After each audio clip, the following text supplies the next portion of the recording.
So we just got done talking about filtering within a pivot table. And I'm going to go ahead and clear my filters for a moment.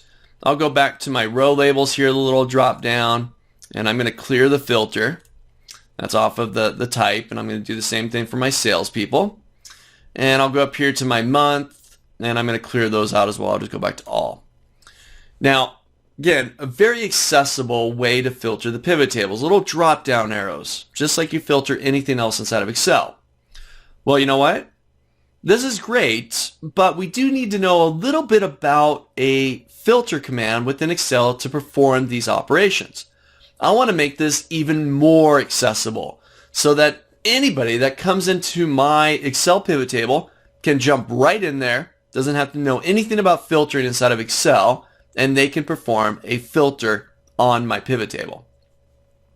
When the 2010 edition of Excel was released, Microsoft developed a tool called the slicer.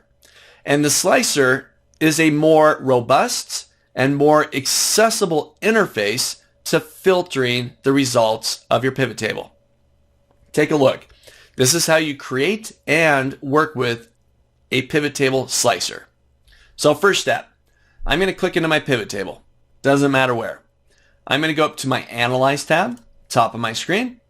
About halfway through, you got a section called Filter. And I'm going to insert a slicer. So first step here, as I insert a slicer, I now get to pick how do I want to slice or how do I want to filter my pivot table. Well, you know what? I've got product and salesperson out there already. I got month.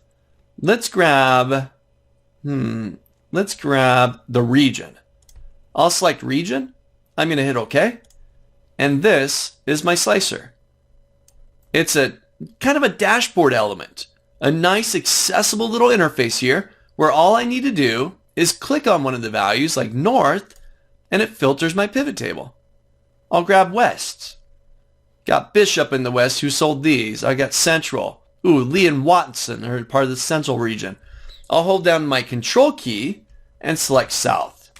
So now I got south and central all together, just control click, and it got it all right there.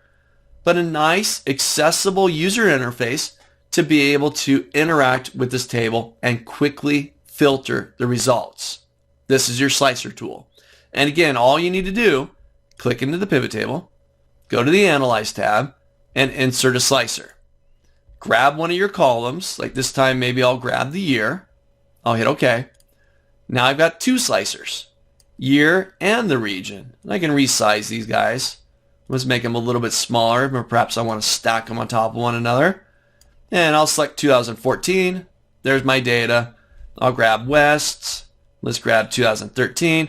So now I've got two little slicers here where I can interactively and very accessibly access the filtering portion of our pivot tables. Let's try this one out. Create that more accessible environment for anybody that comes into your reports now. A quick little slicer.